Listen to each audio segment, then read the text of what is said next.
Lessons 17 and 18 of The Power of Concentration. The Power of Concentration by Theron Q. Dumont. Lessons 17 and 18. Lesson 17. Ideals Developed by Concentration.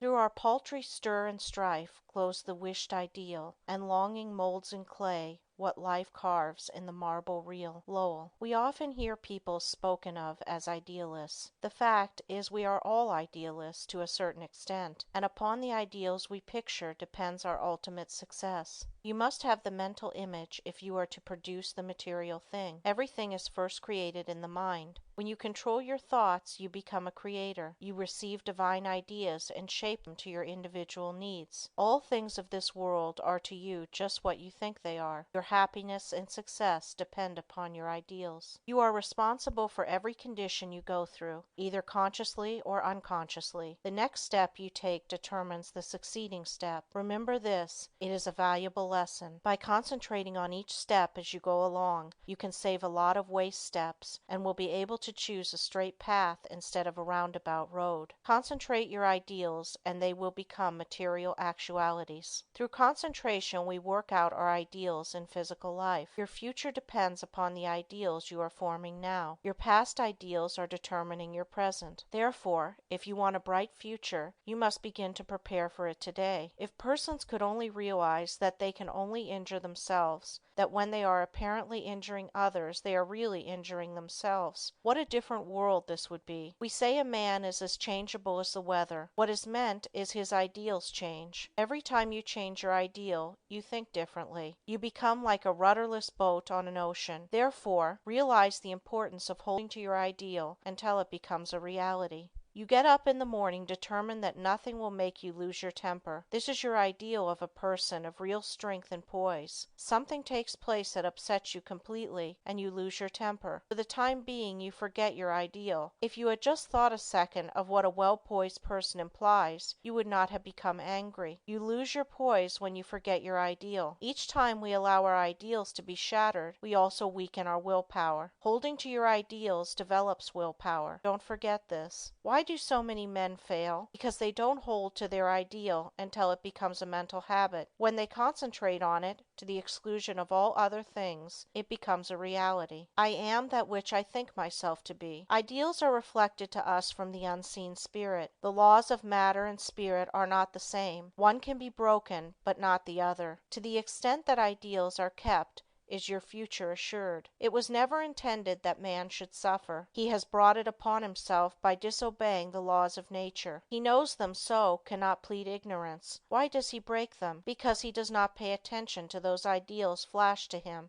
from the infinite spirit. Life is but one continuous unfoldment, and you can be happy every step of the way, or miserable, as you please. It all depends upon how we entertain those silent whisperings that come from we know not where. We cannot hear them with mortal ear, but from the silence they come as if they were dreams, not to you or me alone, but to everyone. In this way the grandest thoughts come to us, to use or abuse. So search not in treasured volumes for noble thoughts, but within, and bright and glowing vision will come to be realized now and hereafter. You must give some hours to concentrated, consistent, persistent thought. You must study yourself and your weaknesses. No man gets over a fence by wishing himself on the other side. He must climb. No man gets out of the rut of dull, tiresome, monotonous life by merely wishing himself out of the rut. He must climb.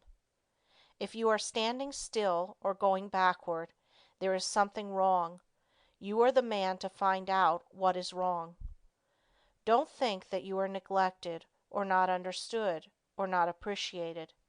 Such thoughts are the thoughts of failure. Think hard about the fact that men who have got what you envy got it by working for it. Don't pity yourself, criticize yourself. You know that the only thing in the world that you have got to count upon is yourself. Lesson 18. Mental Control Through Creation. I attended a banquet of inventors recently. Each inventor gave a short talk on something he thought would be accomplished in the future. Many very much needed things were spoken of. One inventor spoke of the possibilities of wireless telephone. Distance, he said, would shortly be annihilated. He thought we would soon be able to talk to the man in the submarine 40 fathoms below the surface and 1,000 miles away. When he got through, he asked if there were any that doubted what he said. No one spoke up. This was not a case of tactful politeness, as inventors like to argue, but a case where no one present really doubted that the inventor's vision would, in the future, materialize. These shrewd men, some real geniuses, all thought we would in time be able to talk to those 1,000 miles away without media. Now, if we can make an instrument so wonderful that we can send wireless messages 1,000 miles, is there any reason why we should not, through mental control, transmit messages from one person to another? The wireless message should not be as easy to send as the projected thought. The day will come when all business will employ highly developed persons to send out influences. These influences will be so dominating that employees will be partly controlled by them, and so you will profit more and more by your mental powers and depend on them to draw you to all forces of a helping nature. You will be constantly sending out suggestions to your employees and friends. They will receive these unconsciously, but in case yours is the stronger personality, they will carry them out the same as if you had spoken them. This is being done even today. A finely organized company secures the combined effort of all its men.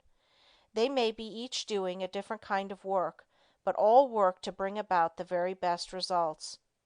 The whole atmosphere is impregnated with a high standard of workmanship. Everyone feels he must do his best. He could not be in such surroundings and be satisfied to do anything but his best work. A business will succeed only to the extent that the efforts of all are coordinated toward one result. At least one person is needed to direct all toward the desired end. The person at the head does not have to exactly outline to the others what steps to take, but he must possess the mental power of control over others. An up-to-date business letter is not written in a casual, commonplace way today. The writer tries to convey something he thinks the receiver will be interested to know. In this way he awakens a responsive spirit. Sometimes just the addition of a word or two will change a letter of the matter-of-fact style to one that compels a response. It is not always what is actually in a letter, but the spirit which it breathes that brings the results. That intangible something that defies analysis is the projected thought of the matter that brings back the harvest that it claims. But we should not always claim success for ourselves only. If you are anxious that some friend or relative should succeed, think of this person as becoming successful. Picture him in the position you would like to see him in. If he has a weakness, desire and command that it be strengthened. Think of his shortcomings, which belong to his negative nature, as being replaced by positive qualities. Take a certain part of the day to send him thoughts of upbuilding nature. You can in this way arouse his mental powers into activity, and once aroused, they will assert themselves and claim their own. We can accomplish a great deal more than many of us are ready to believe by sending to another our direct, positive and controlling suggestions of leadership, but whether a man is a success or not is greatly determined by the way he acts on the suggestions he receives. We either advance or decline. We never stand still. Every time we accomplish something, it gives us ability to do greater things. The bigger the attempt undertaken, the greater the things accomplished in the future. As a business grows, the head of the business also has to grow. He must advance and be ever the guiding influence. By his power to control, he inspires confidence in those associated with him.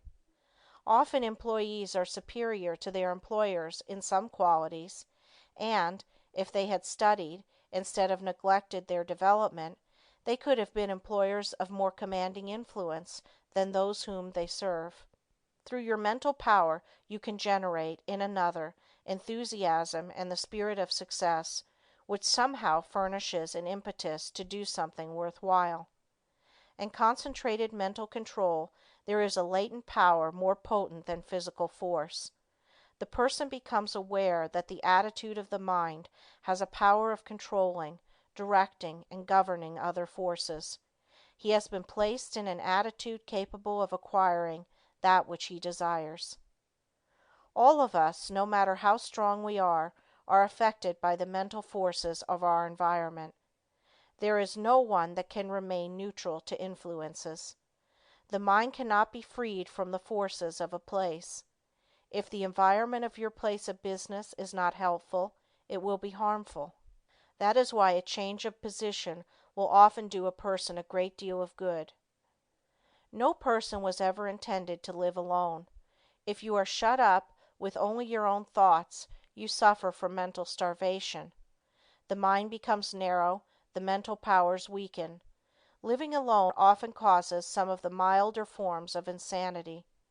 If children do not play with those their own age, but associate with only older people, they will take on the actions of the older people.